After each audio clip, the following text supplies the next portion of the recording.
And welcome back to Who Would Win. Today's Who Would Win comes to us from SpongeBob 64 Man.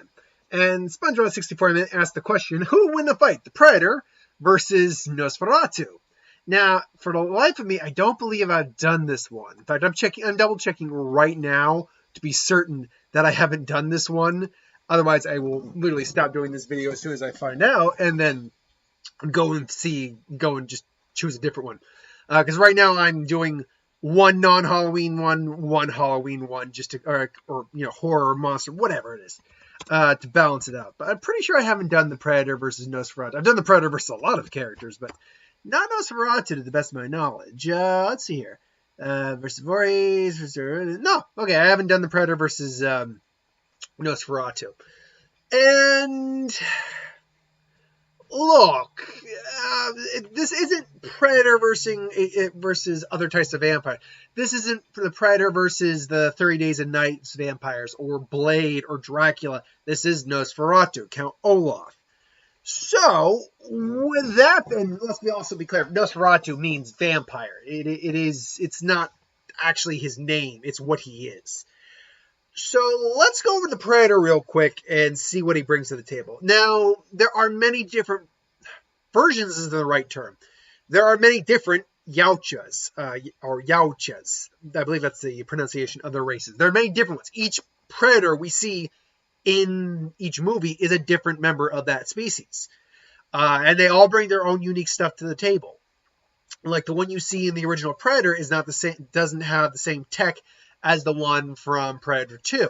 Now that actually has to do, if you go in lore, with the fact of where that particular Predator was within his rituals, and basically his manhood ritual, basically his hunting rituals, his rites of passage, if you will. He was only allowed to bring so many items with him, and only certain items as well. If he brings other types of weapons with him, it's going to make the hunt too easy. Whereas the one in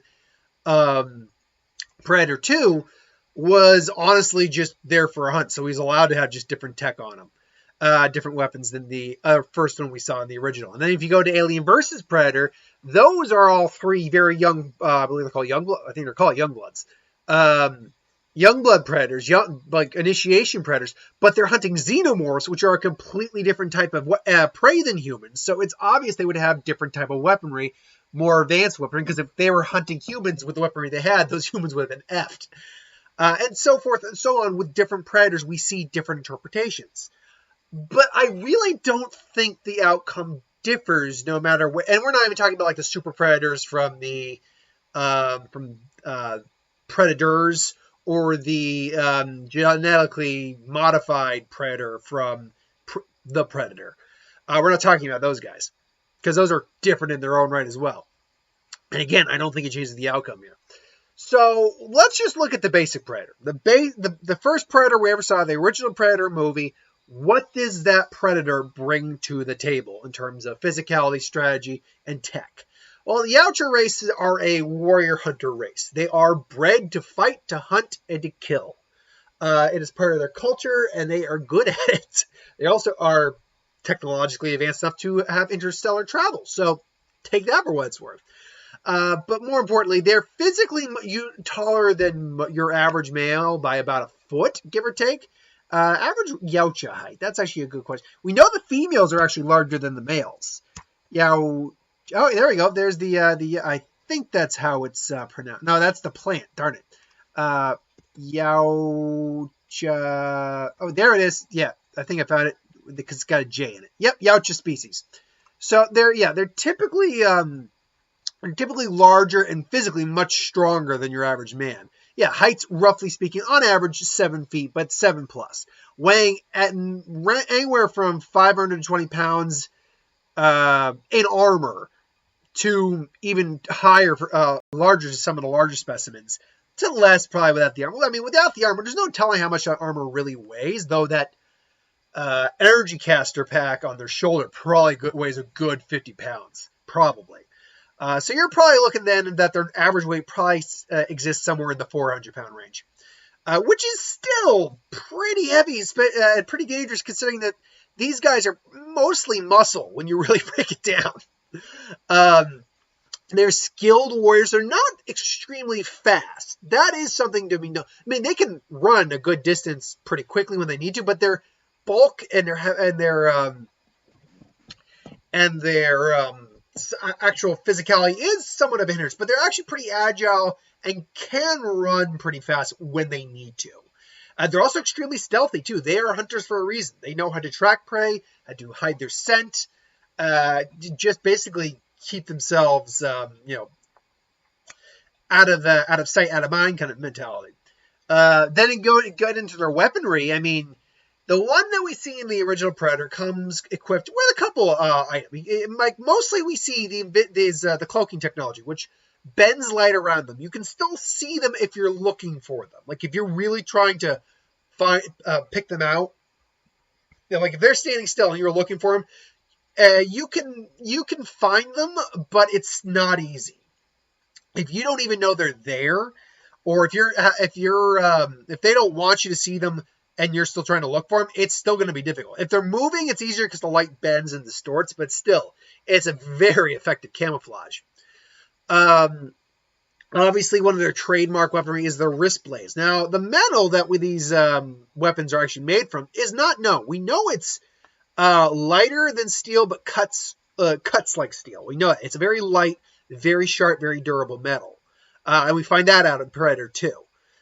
But what the metal is, it's unknown. There was a fun fan fiction I wrote, which was basically just Wolverine fights a Predator, which is still awesome. That is something that, watch Bat in the Sun when they did that fight. That was awesome. But and they made because they basically set that in the Marvel Universe, Yautja existed there and they're hunting and they fought Wolverine. The idea that their weapons were actually made of adamantium and vibranium, I thought that was a fun little twist on that. It's like we didn't know what they were made of, we just know they was lighter and stronger than your average metal. Anyway, but that's not the case here. As far as we know, they haven't made any. Surprisingly, they've done DC crossovers with Alien and Predator, but they've not done Marvel crossovers. And I think that's just due to the fact that Alien and Predator comic series were more Dark Horse than they were, which had a lot more tie-ins to DC than they did with Marvel. So take that for what it's worth. But anyway, the wrist blades. Now, depending on which Predator you're talking about, if you're talking with the original one versus the guys from AVP. Those guys had extremely long blades in their wrist blades. The original Predator's blades are only about a foot long, but they're still nasty. They will carve you up. Then obviously you have the plasma caster, the plasma cannon on his back, which basically can blow a hole straight through a grown man's chest. There's not much. You need to either have an intense healing factor or intense durability to be able to survive that. And now, in terms of everything else he did have some other tech that we don't see very often. That we don't see very often in the movie. But we know he has a first aid kit. He also has a sand gun, which is used to basically clean off the kills he's done, his bounties. Other than that, though, I will admit that I don't quite remember any other equipment he had on him. Again, we're talking about we'll call it Predator Prime, if you will. The original one, Predator Prime. I don't quite remember any other tech or weaponry he had on him at the time, except for the bomb on his wrist. But let's be clear. If I go that route, then this fight ends in a tie regardless, and that's not what we're looking for here. We're looking for a winner. So with Count, I believe it's not Count Olaf. Oh, why I can't say Olaf? It's not Count Olaf. Olaf is from a series of unfortunate events. Let's see. Count. What was his name? Nosferatu. Let's see. Nosferatu. Let me find Nosferatu. Nosferatu. Count. It began with O. That's the thing that I'm trying to remember. His name began with the letter O. Orlok. That was it. Orlok. So Count Orlok he's actually pretty much the OG movie vampire, even before Bram Stoker's Bela Lugosi's Dracula. Well, actually, no, it wasn't Bram Stoker's Dracula, but Bela Lugosi's Dracula. He's the original vampire, and as a vampire, he carries basically many of the same abilities that your standard atypical vampire would carry. He has a supreme weakness to sunlight; it will kill him. Silver, garlic, those are repellent to him. He needs to feed on blood, but he's also stronger than the average man. He's more durable. A stake to the heart base should theoretically kill him. He's probably immune to most forms of damage, or he will heal pretty quickly from it. Now, again, we never saw Dracula really get blown up, so we don't know how that would work on him. Probably would kill him. And then there was also the whole thing, because I remember watching a clip actually earlier today for it, where near the end of the movie, he's about to try to feed on the woman, and his shadow comes and actually clutches her heart.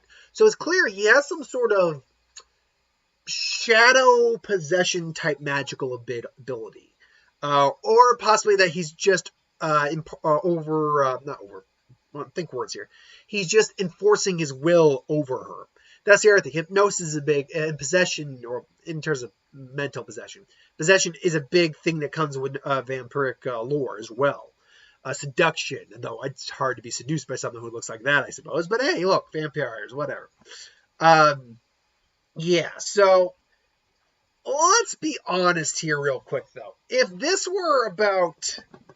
Oh, God, what am I on? I'm sorry, I'm on a thread. Interesting. If this were about the Predator hunting Nosferatu, he would just wait till sunlight. The hunter goes after his prey when it's most vulnerable. He'd be tailing on Orlok for... I said Olaf again. I got to go with Orlok. He'd be tailing Orlok for a while and just knows, like, okay, he can't come out during the day. Just get him out attack him during the day. That's it.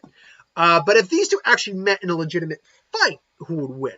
So again, it would still play out like the Predator is hunting Orlok, but maybe something happens where he finds he can't attack him during the day, so he does attack him at night. They clash. Now, unfortunately, it's near impossible. Sorry, I have some water here. Hold on.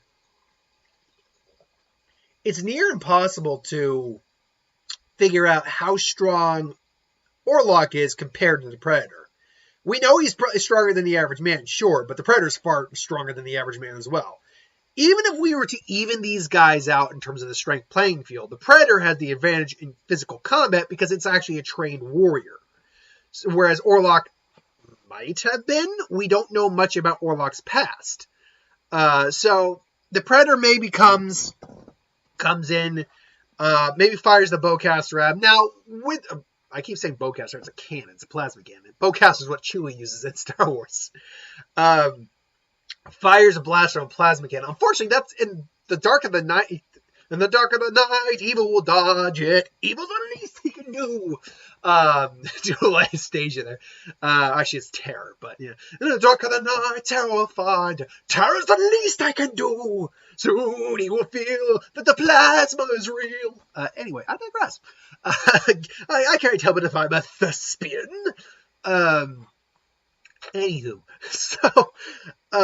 so yeah, because it's so bright, dark, Orlok would be able to see that coming. He'd avoid it, but you might still get hit, and he'd be like, because it's plasma. It's pretty much a little mini blast of the sun coming at him, minus the ultraviolet rays that would theoretically kill him.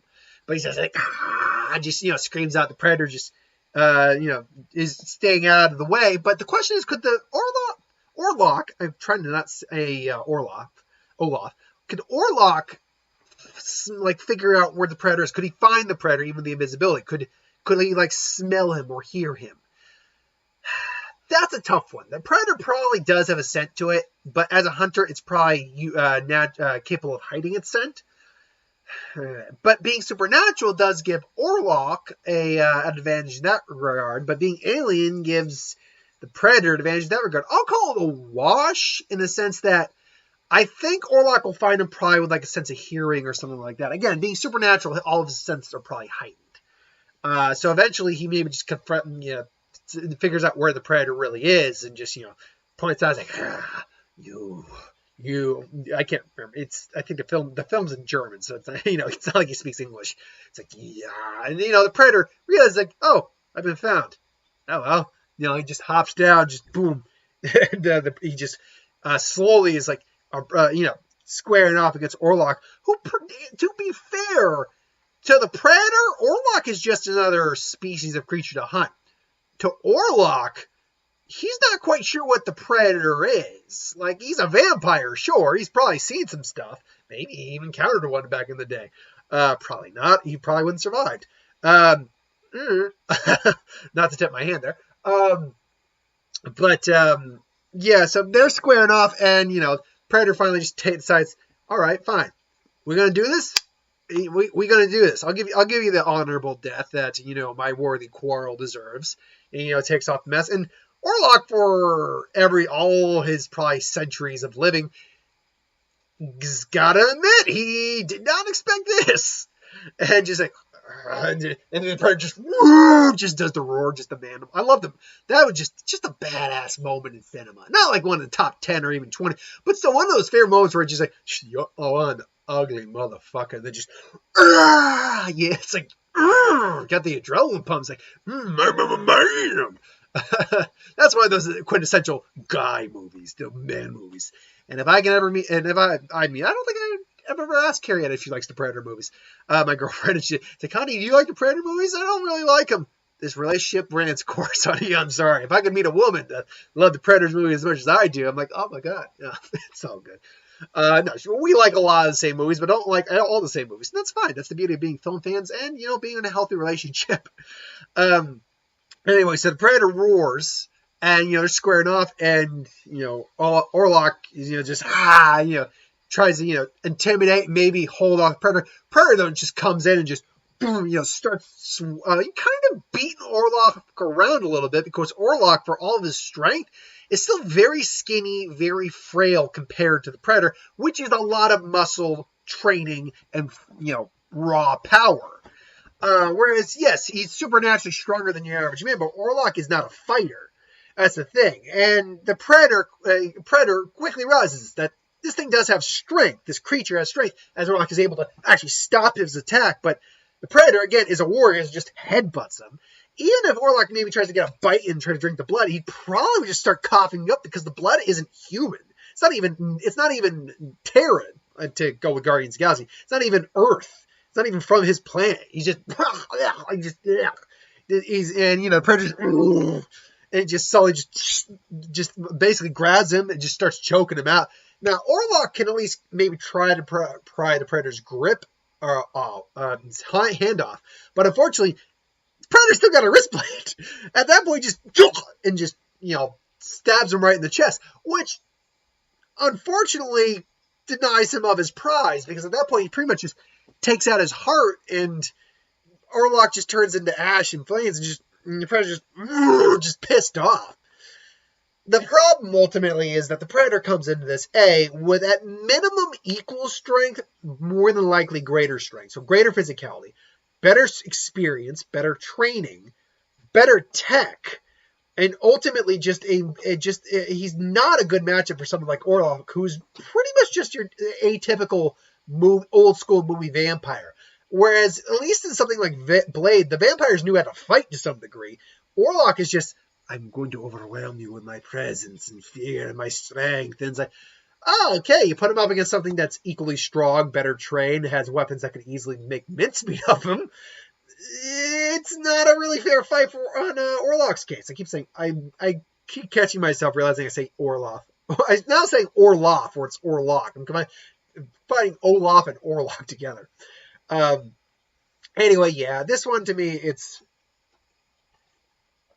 pretty obvious, at least in my opinion, that it would be the Predator who would win this match. Ultimately, though, that's just my opinion. What do you think? You think Orlok could pull out a win? How would he pull out the win? Let me know. I could see someone arguing that the Predator doesn't have anything that can actually kill Orlok, because he's a vampire. You need the sun, or you need a wooden stake, or something like that. It's like, well, let's be fair here. The sunlight thing, yeah, that's 100% true. The stake, wouldn't stake the dart. Does it really have to be a stake, though? That's the thing. Technically, all you have to do is pierce his heart. And even then, let's be clear. Even if let's say the wrist blade going through the heart didn't kill him, it would probably hurt and probably stop him for a little bit until the Predator basically just pulled the head ripping spine move, and then did that. So ultimately, yeah, the Predator would still win from that in that regard, even if he didn't turn him to ash with a blade through the heart, if you will. Ultimately, though, like I said, just my opinion. Put in the comments below if you think differently, and if you do, that's cool. It's fun to just have fun conversations about it. Let's not rip each other just for having different opinions. Not that I'm not a big boy. I've gotten plenty of people who disagree with me, and some people have been less than kind about it. So, yeah. But either way, let me know in the comments below what you think. As always, like, comment, share, subscribe. Sorry, I got like a burp I'm trying to keep down because I don't want to be too rude. Like, comment, share, subscribe. As always, you want us to review something, put in the comments below. Let us know. We'll do a review of it at some point. And ideas for who would win, Star Wars, Superhero Magic, What If, anything to do with the channel, put that in the comments below as well. I'll get to it at some point. Hit that bell for notifications. That's it. For right now, I've got the What If on Saturday, and then my normal videos on Sunday. So thanks for watching. See you later, folks.